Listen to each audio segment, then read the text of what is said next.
Welcome to the Hair of the Dog podcast. I'm your host, Nicole Begley, and today's episode is an emergency SOS call from your friend and mine, Heather Lahtinen, about a serious money trigger she encountered over the holidays, and she needed some emergency coaching. I think you're going to love our conversation, so stay tuned. Welcome to the Hair of the Dog podcast.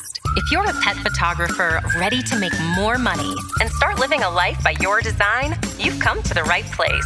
And now, your host, pet photographer, travel addict, chocolate martini connoisseur, Nicole Begley. Hi, everyone. This is Heather Lahtinen from Hair of the Dog, and I am requesting an emergency SOS call with my friend Nicole Begley because I have a money situation, a money trigger that needs to be dealt with immediately. Nicole, can you help me? We're here. Yes. Hey, everybody. Nicole here from Hair of the Dog. Thank you again for joining us for another podcast episode. This is pretty funny. This is our second day back in the office after, actually, it's really kind of the first because the kids didn't have school yesterday, so I got some stuff done, but that doesn't really count. So today's really our first day back in the office. And once I got back into town from Florida, I got this boxer from Heather, and she's like, hey, Nicole, I need some coaching. I need a stat, and we should do it on a podcast episode. So I'm like, yeah, awesome. I have no idea what Heather is about to tell me, but we often love to just like talk about, hey, had a random money trigger today, or we'll help coach each other through random things, such as when Heather needed a new car, which I'm actually, I need to go order a new truck, and I'm still having some issues. Well, some hesitation with that. It's just so stinking expensive. But I'm like, I don't think it's going to get any cheaper. Right. Anyway, so this is not about my truck. Heather, let's talk about your money situation. What happened? Oh my gosh. I can't wait to tell you this story. This really was an emergency. I mean, I had this money trigger. And let me just say that for everyone listening, and we've gone through this money series, these triggers will never go away. You know, the key is I recognized it when it happened. So the first step in this money training is to recognize when something triggers you and dive into it. So I was mindful. I recognized what was happening. My problem, Nicole, what I need help with is how to process it, how to work through it. So like, I get it. I was triggered by it. I understand these are my issues, but then I don't know if anyone can relate. Do you ever feel this way? Do you ever get like frustrated? Like, yeah, I know I need to process this or work through this. I just don't know how. Does that happen to you? Yeah, 100%. I think that happens happens a lot. Well, even when the photography thing, it's like, hey, we need to show up in your business. Okay, how? Or I read all of these personal growth books, and they spend, 9/10 of the book convincing you why you need to buy into their theory. Right. And in the whole time I'm saying, you guys, I get it.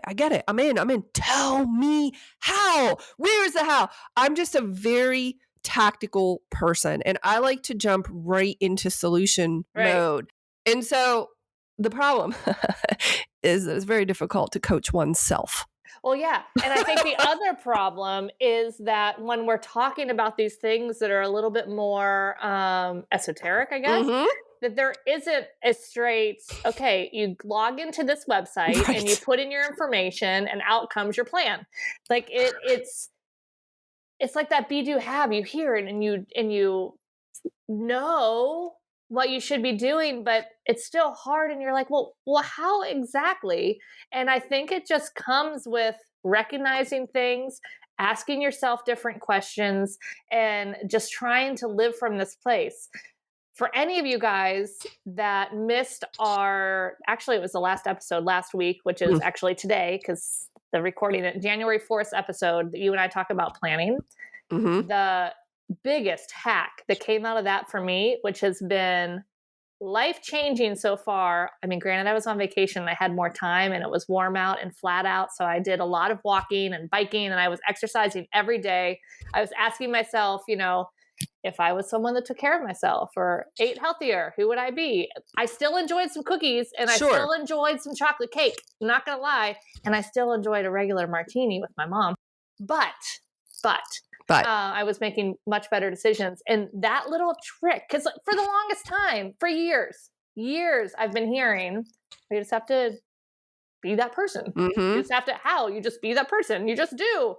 You just be by, whatever. You just be and then do. Right. But just the way you said it just kind of flipped it. So I think that is kind of the key on these how is sometimes you just need somebody else That's right. to say something in a way that you're like, oh, that makes sense. That's right. Yeah. So it's a way like I haven't thought of it that way before. When you have that moment, it's nuanced, I think is what you were trying to say. Asking yourself, what would a healthy person do here? And then you make better decisions. So I'm asking myself and I'm going to share this money trigger in just a moment, but I was asking myself, well, what would a wealthy person be doing right now? What would they be thinking and how would they be responding to this? Because I clearly knew that my reaction was unhealthy. All right. Okay. Feel it. So I don't know if you know about this genre, but there are a lot of YouTubers. They're called beauty and fashion bloggers. Are you familiar with this area? I know they exist, and I know there's a lot of people in that space, but I don't really follow it because if you guys could see the video right now, you can see that my grave's like 1.5 inches deep and my roots, that's not till next week. But anyway, I need some fashion and beauty blogging badly right now. So I didn't think this was your genre, but there are a few that I follow because I like to learn about fashion and makeup and that kind of thing. And that's fine. But there's one in particular who posted a video. She's very popular on YouTube. And actually, I didn't know this until recently. She actually lives about 45 minutes from me, which is very strange. Yeah. That was the unusual. metropolis of Western Pennsylvania, Pittsburgh. Seriously, this is what I'm saying. Like, if you understand, Pittsburgh is not exactly a mecca for there's money for sure, but anyway, so she's a very popular YouTuber. She has millions of subscribers, so she clearly does very well. She's fun. She's lively. I just really like her. I really like her content. I watch her for like new trends in fashion or Amazon finds or these kinds of things. She posted a video right after Christmas, and it was entitled "What I Got for Christmas" or something similar to that. And I was like, I would be really interested to see what she got. So she starts this, and its video is pretty short. And okay, let me preface this by saying, I like this person. I follow her. I will continue to follow her. This is 100% a Heather issue. Anybody else? This is my issue. It's how you're reacting to. Right. So, okay. She pulls out this box, which I guess a lot of people know this box. I do not, because this is going to show you how little I know about high-end fashion or designers. I'm just not in that realm. It doesn't appeal to me at all. Like we had talked previously about purses and stuff like that. Okay. Yeah. She pulls out this box, and I'm sure everybody watching that knows would be like, oh, that box. And I'm like, I don't even know what that means. She got a purse. She bought herself a purse for Christmas, and it was her treat to herself. And I was like, oh, that's nice. And she pulls out this purse, and it's just super average size, like not a big bag, just a regular purse like anybody would have. But the designer, listen, forgive me, I don't even know if I'm pronouncing it correctly, because this is how little. It's all good. Okay. It's called. I can't help you either. I get mad spending $30 on a purse from Target. Yeah. So it's Hermès. Have you heard? Okay. No. Okay. It looks like it's spelled Hermes. Looks like Hermes. I'm familiar with that brand because they are popular in the horse world, and they have a horse on their logo, I believe. Okay. And it's there's many different levels in the horse sport industry, and there's a lot of people that play in that sandbox. I don't play in that sandbox. I just want the horse. I don't care about the fashion. But anyway, so yes. Yeah. I didn't you're know more that's practical. how you pronounce it. Or I always thought it was Hermes. But I don't know. People are laughing at us right now. That's totally fine. I did not. I had to look it up. Hermès, and I had to write it down phonetically. Hermès. Yeah. Hermès. So fancy. Wow. Okay. All right. So she learned something today, Heather. She pulls out this purse, and I'm like, oh, that's really pretty. And she says the name of it, which I don't remember. I guess these purses have names. They're so important. Yeah. Like Fred? Yeah, you're right. It's much fancier than that. But yeah, they have names that you can't even remember because they don't make sense. And so she says it, and she talks about it, and she's like, but you guys listen. And by the way, I have no reference point for these purses, none whatsoever. But she says in the video, you guys, but I'm practical, so I bought a used one. I didn't buy a new one. And I was like, oh, good for her. Buy used, we get right. And so while I'm watching this video, I decide to look up her specific bag because she has like the name, the color, the size. I guess they're like have measurements. I look it up on this. She said the website, the used place, and I need you to sit down for this one. I'm sitting. This used purse, Used one. Used. Used purse was $35,000. What? It's like a car. Speaking of my truck shopping. Used purse for $35,000. Was it new? Well, they range. I think the least expensive might be in the 20 to 30 range new, like not her type, Personal. right? There's different types. Yeah. And the most expensive one I found was $200,000. All right. Can we take a time out here for a second? If anyone is out there still thinking that charging $1,000 for a 16 by 24 is highway robbery and insane and no one will ever pay it, I want you to ask yourself that question again. Okay, now we can continue. Go ahead. Right. So, I mean, I actually was thinking about cost of goods sold. I was thinking to myself, even if you use like the finest, like Italian leather or whatever, Yeah. What are they putting into this bag? $1,000, a couple $1,000s at most, cost of goods sold. Right. So the profit margins are just astronomical. They're good. Good for them. Yeah, I mean, they're huge. There's a market for everything. There is a market for everything. And as she's talking and I'm looking up these bags and I'm picking my jaw what's going through your brain? Yeah, well, I'm scrolling the comments and because I'm waiting. I'm thinking people are going to be like, that's crazy. That's like so much money. The comments were like, good for you. You deserve it. That's an amazing bag. I'm going to buy a used one next year. And I'm thinking, who are these people? I don't even understand. I can't. Okay. The trigger. Okay. So I'm thinking the most expensive purse I had ever heard of previous to this was like in the $1,000 to $2,000 range. I didn't even know this was a thing. No. Yeah. So, and she started talking about how it's an investment piece. And I'm sorry. I just really disagree with that. An investment is something that appreciates over time and makes you money. And so to me, a purse is not an investment piece. We can disagree, whatever. It doesn't matter. So she says, this is an investment piece, and she's talking about how it's packaged. And this really takes the cake for me. She said, I probably don't plan on using it. It's just going to sit on my shelf in my closet. I'm sorry. You bought a $35,000 piece of art, because if you're not going to use it, what is it if it's not art? Well, art in your closet. In your closet, in your house, that only you see, but it's beautiful and it makes you happy. Okay. And clearly, slight disclaimer, slight side note is that I know that some people who have money triggers will justify these things by saying something like, maybe you see somebody in a big fancy car and you're like, oh, but they're probably up to their eyeballs in debt. People use that excuse so that they don't have to face the reality that people actually have money. Right. So I do not believe that she's up to her eyeballs in debt. I 100% believe that she paid cash for this and she has the money to do it. So, I have a friend that she'll see somebody with a car and she'll be like, well, they're probably in debt. Well, but maybe not. It's letting her off the hook of having to, exactly. Right. It's like an excuse. Your ego, Yeah, because you can't face the truth. Right. So I believe she has the money to do this. So it's not like her kids are going to go hungry and she's up to her eyeballs in debt. Right. I think she probably just paid for it. So I'm laughing. I'm sitting here at my desk and I'm laughing and I'm like, okay.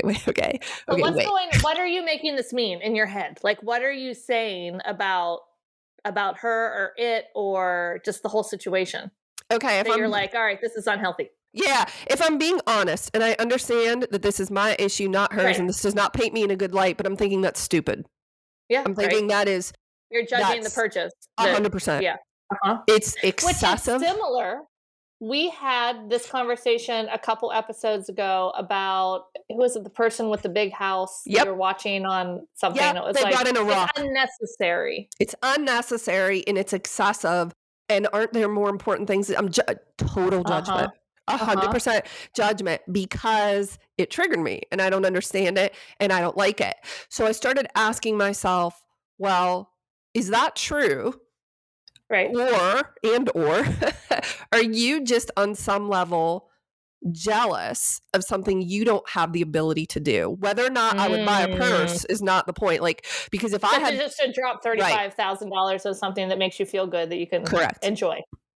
Right. I don't have that. I couldn't do that. And so I think, well, I just had to buy a car. I would have bought, if I had $35,000, I would just buy a car. I would have, but that would be practical. So to me, it's impractical. It's stupid. It's excessive. I just you name it. That was what was going through my mind. I caught all of those thoughts and I knew it and I was laughing. I was I wish, I wish you could have heard the internal dialogue that was going on in my. Now listen, somebody might say, Heather, wait a minute, if you were having a conversation with yourself, isn't it a monologue? No, there's two voices. Okay. No, I often ask people when I'm coaching them, I'm like, do you ever have a conversation in your head? And of course they say yes. And I say, well, then who's doing the talking and who's doing the listening? Which of that is you? So it was 100% a dialogue. It was like, you're judging. This is judgmental. Yeah. Well, yeah, I'm judging because a $35,000 used purse to sit on your shelf makes absolutely no sense to me. So I'm processing this. And then she says, oh, I also want to talk about the gift I got from my husband. Okay. All right. So I knew something was coming. Alexis in the driveway with a bow. Oh, yeah. I think she got that last year. That's just in the commercials. Okay, go ahead. Yeah. And it was a BMW. But anyway, so then she holds up her hand and she said, I got another upgrade on my ring. So this is her second diamond upgrade on her ring. And she said, I started out with a 2 carat. We upgraded to a 3 carat a couple years ago. But this year he got me a 4 carat. How big was that sucker? Well, Did she lift up her hand? No, it doesn't even balance. It gets top heavy and falls over. She was fixing it. So she did not share the price of that, but she did share the quality, the cut, and the color. So of course I looked it up. You Googled it. Of course I did. And the general range for that size and what she described is about $25,000. Okay. So I'm sitting here thinking, I'm no math genius, but I can add 25 and 35, right? Yep, and I'm like, $60,000. Now listen, I don't know what your budget is for Christmas, but my budget is usually between $1,000 and $2,000 for everything. And I'm thinking her gifts alone were $60,000. And she's to me, she's a normal person, but obviously does very well and is wealthy, So what does that say about people who are, the next level above that, what they're doing? But that's not even the point. It's I'm judging this so hard. I'm irritated. I'm jealous. Actually, I heard a quote recently. It might have been Mel Robbins who said, I don't know, could have been Brene Brown, that jealousy is sometimes just a clue as to something you want. Mm-hmm.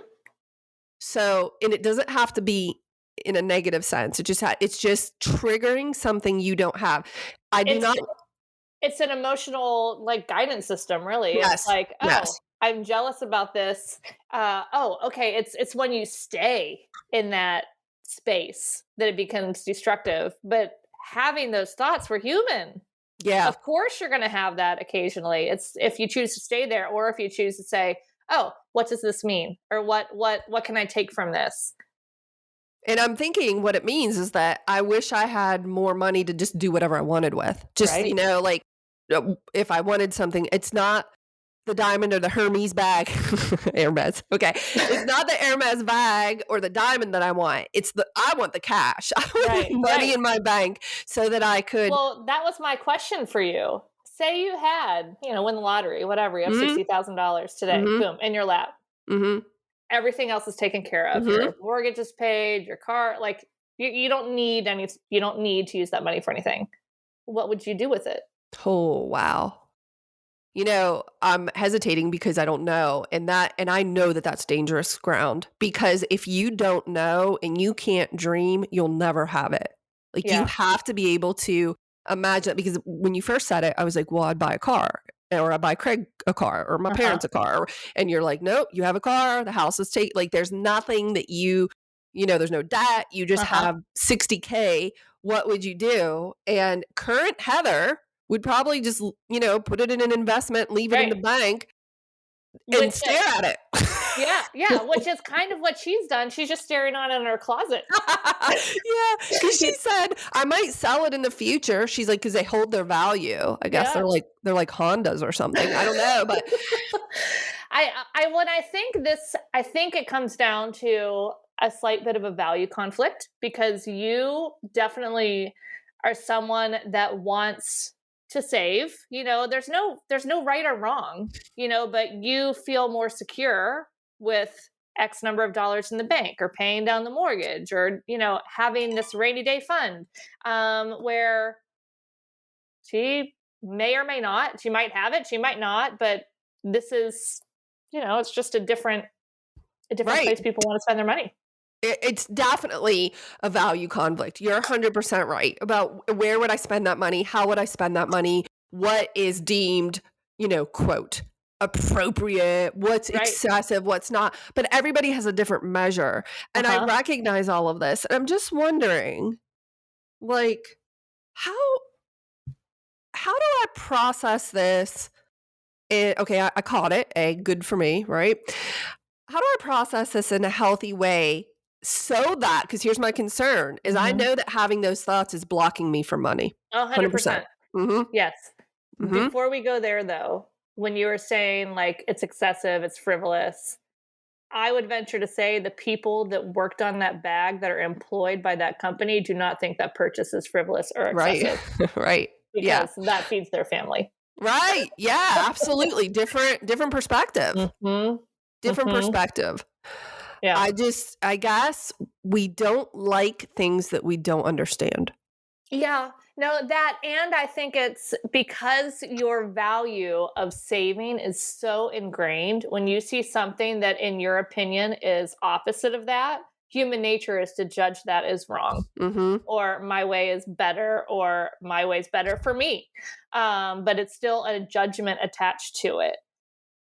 So as far as getting over it, I mean, I think the first one is noticing, and then asking, why am I judging? And is it truly as simple as it's a value conflict and I can't fathom spending that much money on something frivolous? But maybe where is how much money can you spend on something frivolous? It used to be, for me, I had a hard time spending $10 or $20 on flowers at the farmer's market. Right. Like, really hard time. Like, they're just going to die. Yeah. Like, but it's $20 and I enjoy it. And I like them. Yeah. So where's your current threshold for that? Because with all things money, you and I have seen this happen for the business for years. Like, as when we're first making money, you first have the couple expenses. It's kind of the same thing with photography sales. You get your first sale at $1,000. You're like, oh my God. And then you get a $2,000 sale. You're like, oh my God. And then a $5,000 sale. And all of a sudden that $1,000 sale is no big deal. Right. So you're moving that comfort level up the ladder. Yes. So where's your current comfort level on a frivolous, ridiculous, just for Heather expense? Okay, that's a great question. Thank you for asking it, because I'm thinking I'm nowhere near $35,000. Okay, can you handle $35? I can handle probably. Here's a good one: a couple hundred, maybe up to 500. Here's one: my car, when I bought my car, did not have heated seats, and I was used to heated seats, and I live in Pittsburgh. So they told me that they can install heated seats for $500. Oh, all right. And when he first said that to me, my initial reaction was, go, do it. Let's schedule it. Like, I love heated seats. I actually just haven't made the appointment yet. But $500 for something like that to me is like, okay, I can do that. So I'm thinking it's probably in that range. If you start talking in the thousands, I get a little twitchy. All right. Does it change if it's something for you and your family? Absolutely. If it's something like an experience, like a vacation, or so, 100%. I mean, that's experience. Vacation is my love language, but yeah, for sure. Yeah. No, absolutely. I would spend thousands. Yeah, because it's for the family, and it's like isn't it funny? I see what you're doing here, by the way. Isn't it funny how you assign meaning to what something is based on your own lens, your own judgment, your own position. So if it's just for me, it's like, oh, that could be considered frivolous or unnecessary. And also society norms makes you selfish. Yes. That makes you selfish. Yeah, that's a good point. But if it's for my family and it's an experience, well, then I'm investing in our relationship. That's totally different to me. That's like, oh yeah, I would spend many thousands on an experience for the family, but I cannot currently wrap my brain around spending more than $39 on a purse. The $1,200 bags and now $35,000, $200,000. Like, I'm with you. I'm with you. I can tell you right here, like with 99.9 repeating forever, pretty much as close to 100% certainty as possible, that I will never, ever, ever spend $1,000 or more on a purse or shoes. Mm-hmm. Right. Ever. Right. But I no longer judge it. I don't know that I ever really judged. That wasn't one of my money trigger stories. I don't judge people that want to, because I look at it as, I'm like, oh, that's their Galapagos trip. Yeah. That's healthy. Where I'm sure there are people judging me on like, you spent how much freaking money to go on a boat and see some sea lions? Go to Pier 39 in San Francisco. Like, or the zoo. Go to the zoo. Yeah, right, exactly. Go to the zoo. So it's just a choice of where people find their fulfillment spending their money. Because I think if we bring it full circle, like the whole reason we are on this planet is to create and to feel emotion and to feel joy and to live into that joy and, and help others, really. So like that joy, that helping others also fuels into that joy. So yeah, I mean, right. You can also start to look at it as when you buy the expensive purse, you are helping others because of those people that work for the purse company. Right. So really, I think it's just about like making a new story of this is what's something that you said experiences for the family. Yeah. But something that's like you spend money on and you're like, yes, it's your Galapagos for you. What's your Galapagos? Well, I do like nice vacations. Yeah. I do. Right. And nice dinner out, sushi.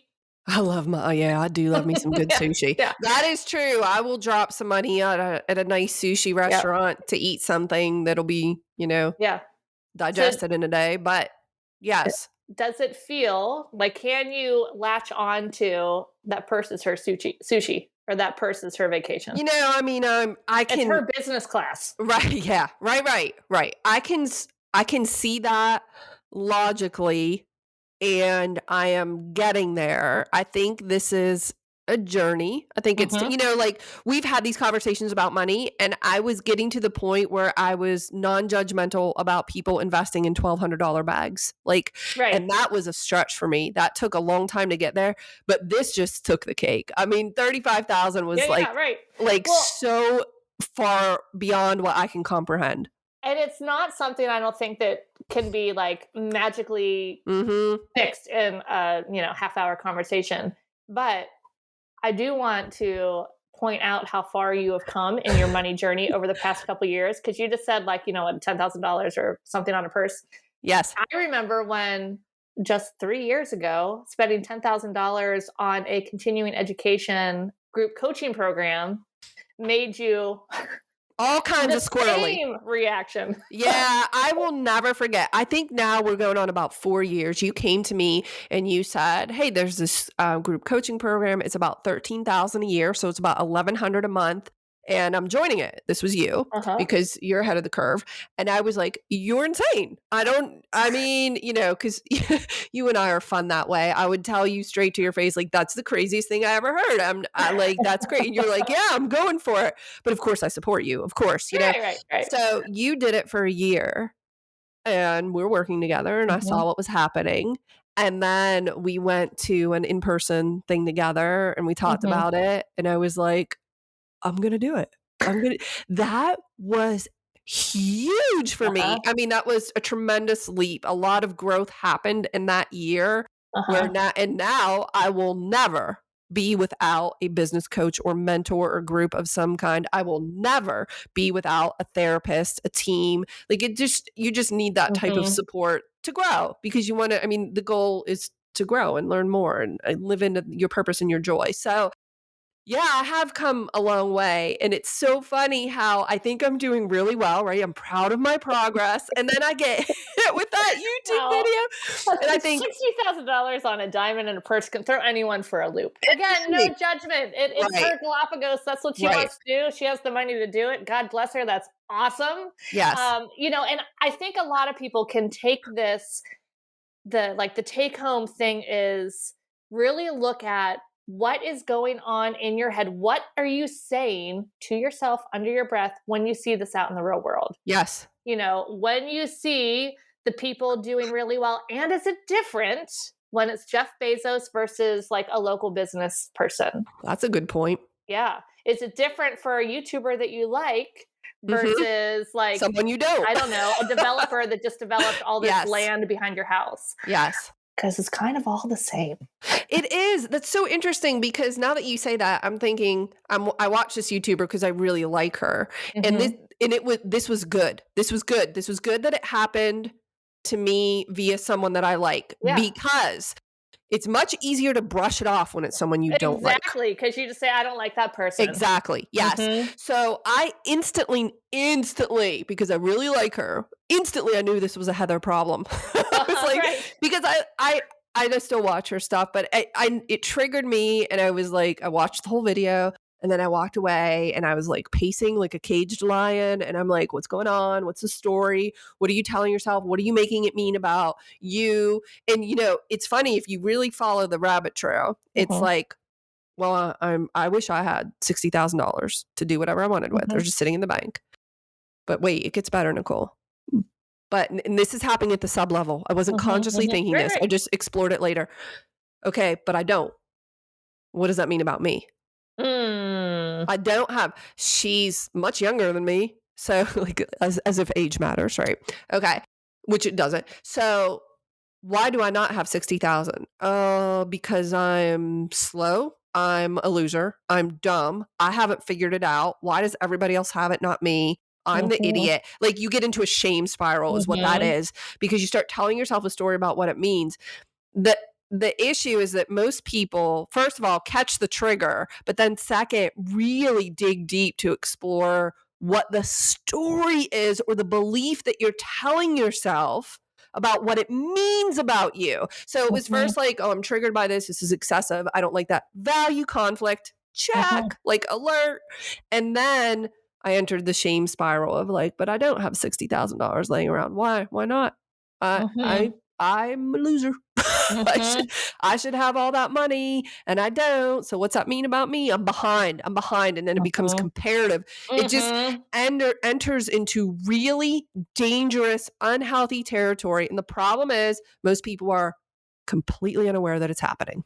Yeah. And how you just explained, I think happens a lot with our photographers, because they get into a shame spiral comparing somebody that's been in business for 10 years when they've been in business for 10 months. Yes. They get into a shame spiral of their sales are lower than what they wanted to be, or one client that didn't purchase what they wanted to or had a challenging client means that I am not cut out for this. I might as well just close up shop, and there's no way I can do this.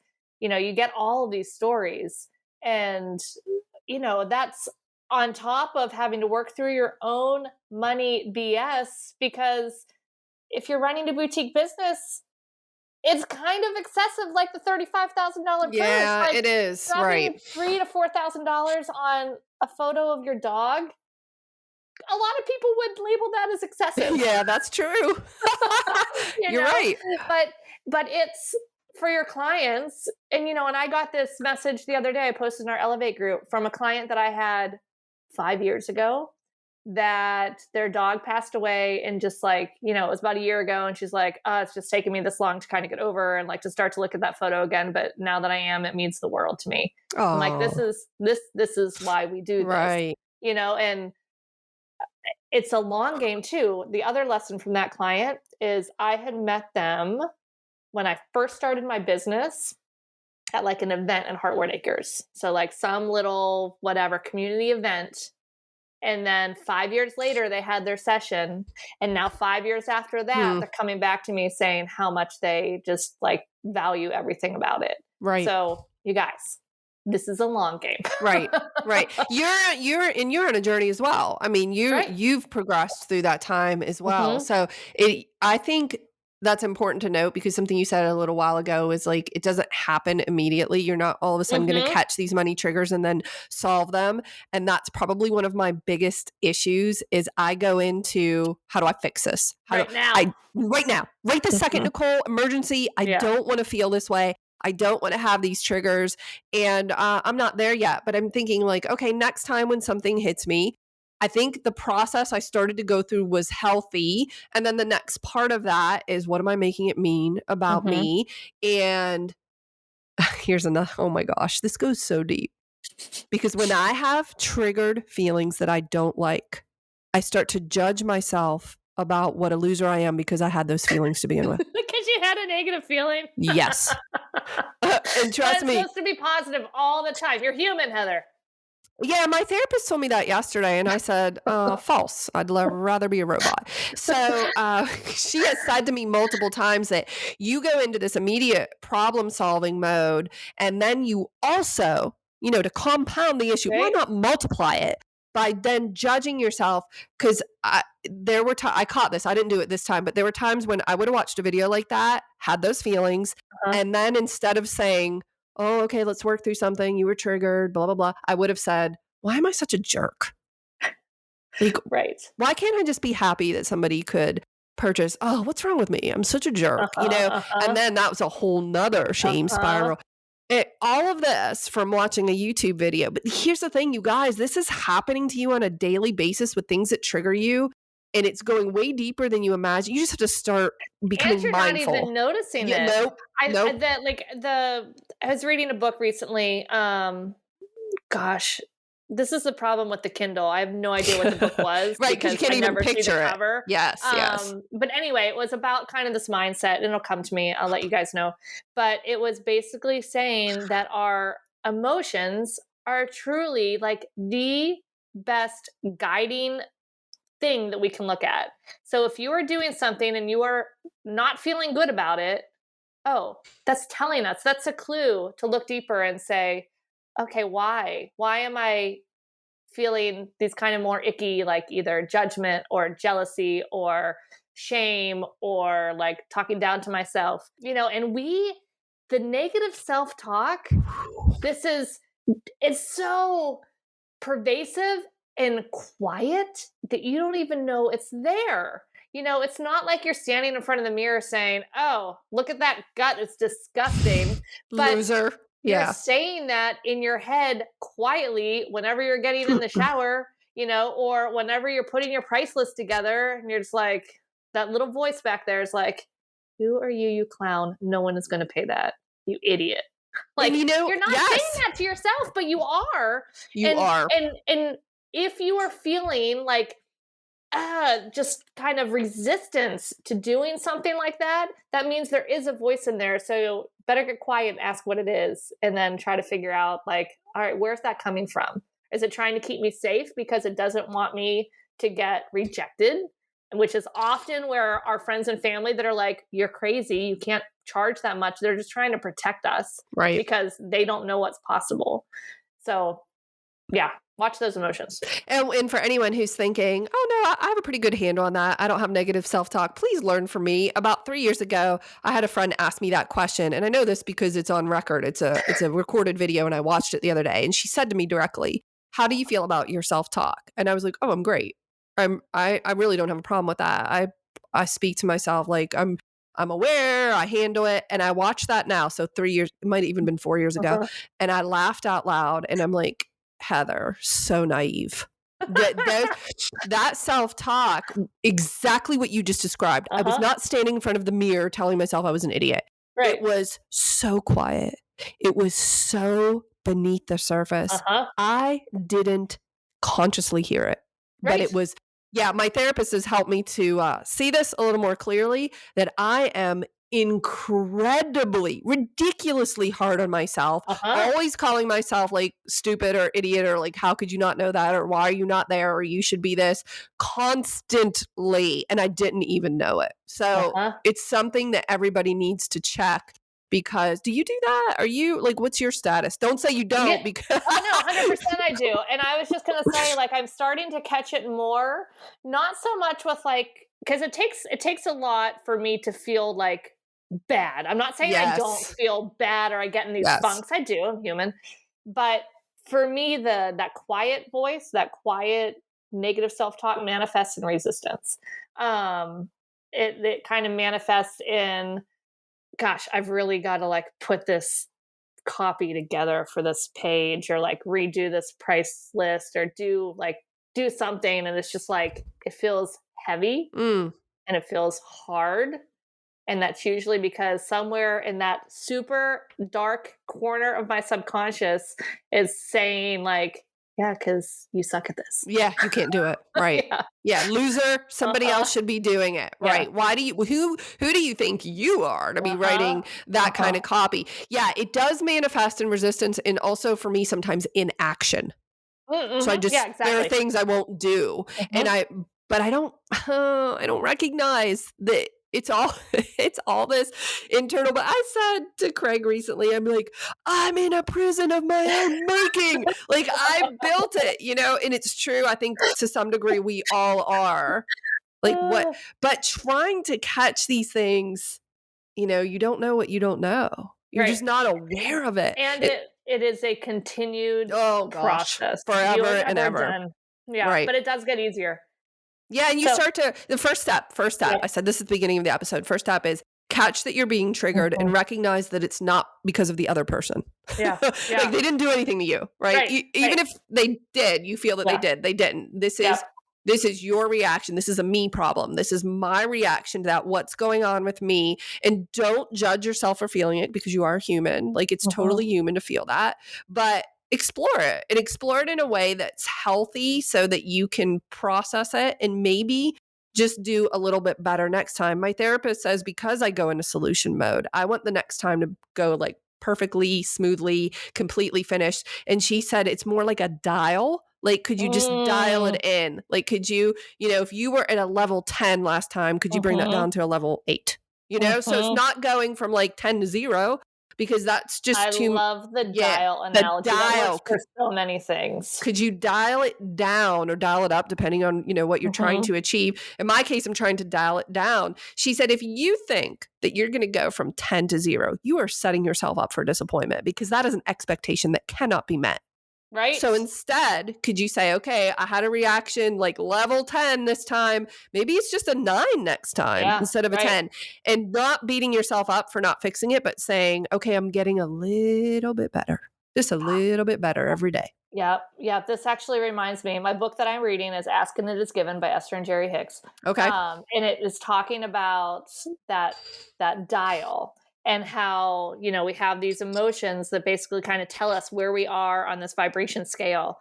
And like the lowest is like, just depression. But then a lot of people, like once you raise up, the next one up is like anger.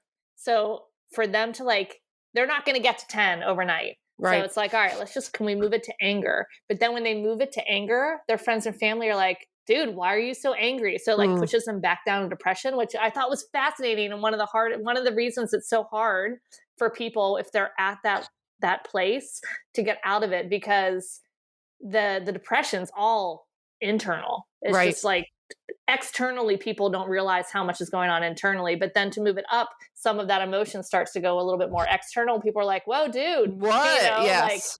Like, So anyway, I just thought it was fascinating. It has nothing to do with this conversation other than, it's just, you're not going to get from 0 to 10 or from 10 to 0. It's like, can we just change our outlook on this a little bit? And can we be cognizant of just what is going on under the surface by being in touch with how we're feeling? Yeah. You know what else, now that you say that, I think maybe an exercise I should do like today is to journal about it. To understand your own feelings is to write. Yeah. I want to give you a prompt too Oh, of if I had $100,000 to spend frivolously, how would I do it? oh my gosh. I can't even. Okay. Well, you're going to put your subconscious on it and you're going to come back to me. We're going to have the next Heather Okay. episode. You guys want to hear what Heather's going to spend her $100,000 Wow. on. Maybe I'll do the same exercise. And Okay, that's actually, great. I know exactly what mine would be. Although, can it not be travel with my family? It has to be just travel for me. Yeah, it has to be something that's so frivolous that you can't find a meaning in. You know what I mean? Like saying, oh, Oh, well, it's for my family, so I'm creating this experience. So it has to be like almost ridiculous. like a horse? I feel like that's too practical because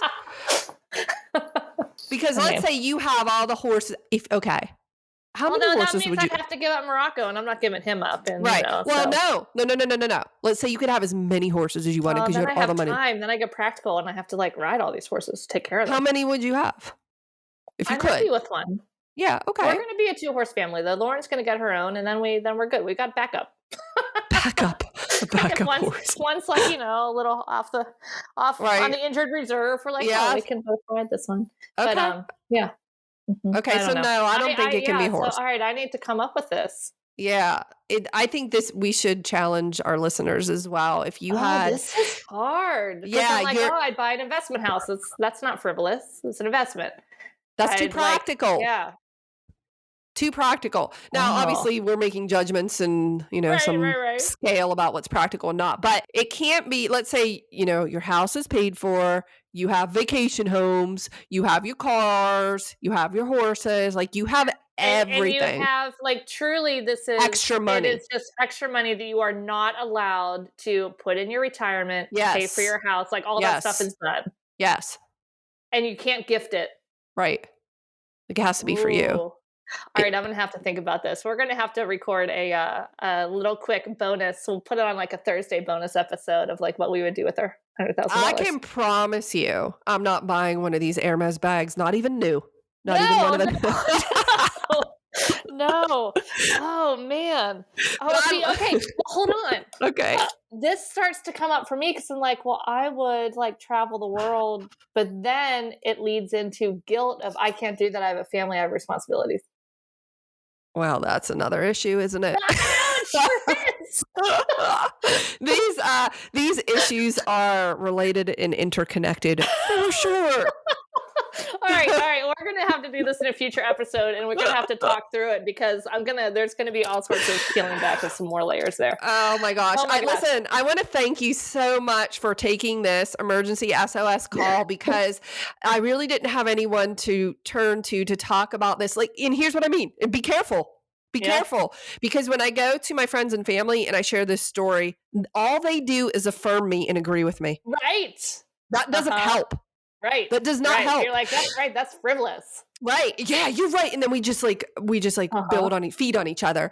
So I knew I wanted to come to you because you would be like, okay, well, how can we look at this a different way? What's a different story we can tell ourselves? And is it bad that somebody would do something like that? And how so? Why? And what are you telling yourself that means? It's just great to talk to somebody who can look at this from different angles instead of just the affirming. Now, listen, if you have a trigger and you need, some affirmation, okay, go get your affirmation, but then go get some real help. Post it in our groups, in the Hair of the Dog Academy, in our community, tag us. Man, let's hear it. I'd love to hear, we love hoping you guys get past this stuff and look at it in a new perspective. So let us know. Oh my gosh. Heather, this has been so good. I'm so excited. Next time this comes up, you'll be like, whatever, $35,000, no problem. Someone's going to spend like $350,000 on something frivolous, and then it's going to be a whole new. You're going like, it's back. New level, new devil. Yeah, right. Oh man, I love it though. This has been so good, and I hope you guys have found it helpful as well. You'll see us again on a future podcast coming up soon. Until then, have a great week. Talk to you guys soon. If you enjoyed this podcast episode, go ahead and take a screenshot of this episode on your phone and post it up there on your Instagram stories, and be sure to tag us at Hair of the Dog Academy. And we would just love to see how you're listening. And full disclosure, sometimes we just like to give away a little pet photographer swag in the form of Hair of the Dog t-shirts and sweatshirts. So what are you waiting for? Go ahead and share that screenshot of this episode, and don't forget to tag us at Hair of the Dog Academy. And while you're there, maybe you want to jump on over to our account and see what we're up to on the gram. Would love to connect with you. Thanks for listening to the Hair of the Dog podcast. This was episode number 123. If you want to check out the show notes for access to any of the resources that we mentioned, simply go to www.hairofthedogacademy.com/123. Thanks for listening to this episode of Hair of the Dog podcast. If you enjoyed this show, please take a minute to leave a review. And while you're there, don't forget to subscribe so you don't miss our upcoming episodes. One last thing, if you are ready to dive into more resources, head over to our website at www.hairofthedogacademy.com. Thanks for being a part of this pet photography community.